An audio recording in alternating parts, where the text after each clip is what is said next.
La vidéo à laquelle je veux vous donner accès aujourd'hui est une vidéo disponible sur la télé israélienne à l'URL que vous voyez ici et qui est en commentaire.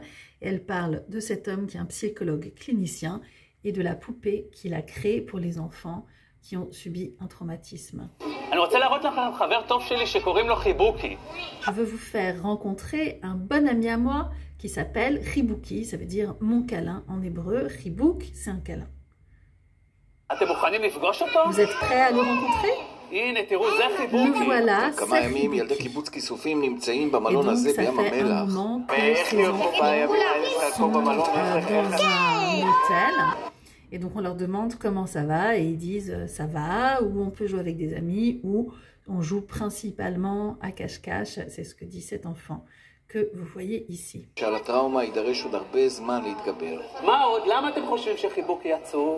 Quoi encore? Pourquoi est-ce que vous pensez que Chibuki est triste?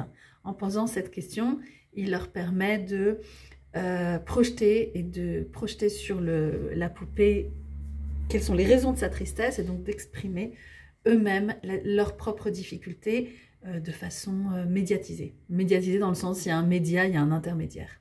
Et donc, le psychologue en question s'appelle Shai Ben-Gal, vous le voyez avec la poupée, et les enfants jouer et embrasser la poupée de diverses façons.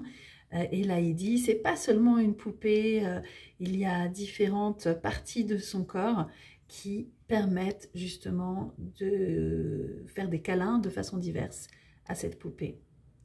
Le fait qu'il est entre un chien et un être humain, eh bien, c'est aussi une qualité qui permet aux enfants de se rattacher à cette poupée qui est comme eux. Donc, ils projettent leurs sentiments sur la poupée. L'angoisse et la terreur qu'ils ressentent maintenant vont dans Chibuki, dit-il. Et là, il dit, quoi encore? De quoi est-ce que Chibuki a peur? Qu'est-ce que vous pensez?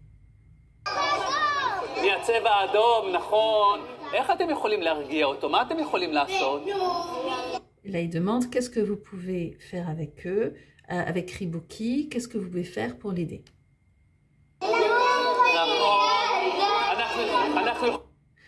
On peut leur...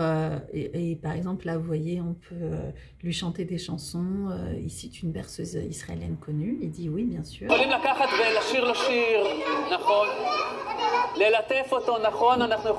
On peut lui faire des câlins.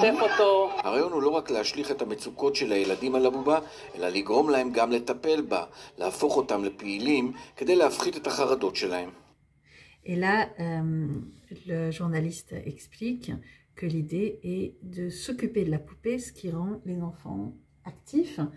Et donc, ça aide contre le sentiment d'impuissance et contre la peur. Il explique que d'un point de vue professionnel, il est attesté que quand on se met à agir, cela facilite la réaction, le fait de gérer les émotions. Alors, raconte, qu'est-ce que c'est Chibuki? C'est un nouvel ami pour toi? Oui, il s'appelle Chibuki. Qu'est-ce qui est spécial dans cette poupée? C'est qu'il aime juste les câlins. Et donc, voilà, vous voyez différents exemples d'enfants. Et maintenant, qu'est-ce que tu vas faire avec lui? Je vais m'en occuper et je vais faire plein de choses pour lui. Ici, on voit le même enfant qui disait que c'était chouette à l'hôtel, parler des personnes qu'il aime et des enfants avec lesquels il aimait jouer et de la personne qui s'occupait de lui, de sa gardienne d'enfants. Jardinière d'enfants, responsable à la crèche, qui ont disparu. Donc cette poupée a été utilisée au Japon après la catastrophe, en Ukraine également, et après le tremblement de terre en Turquie. Le créateur de la poupée raconte qu'il a vu récemment Eilat, une fille de 21 ans, pleurer parce que elle voyait tous les enfants avec Chibuki et ça lui rappelait sa relation à elle et la façon dont cette poupée l'avait aidée bien des années auparavant, poupée qui est encore chez elle et dont elle est encore proche. Voilà, donc à travers cette vidéo, on a quelques idées sur cette poupée et puis sur la façon dont on peut utiliser peut-être certains types de poupées pour certaines choses, pour aider les enfants dans les situations difficiles. C'était donc ce petit reportage que je voulais traduire aujourd'hui pour nous mettre du sourire, de l'espoir et de la capacité de prendre soin les uns les unes des autres. À bientôt.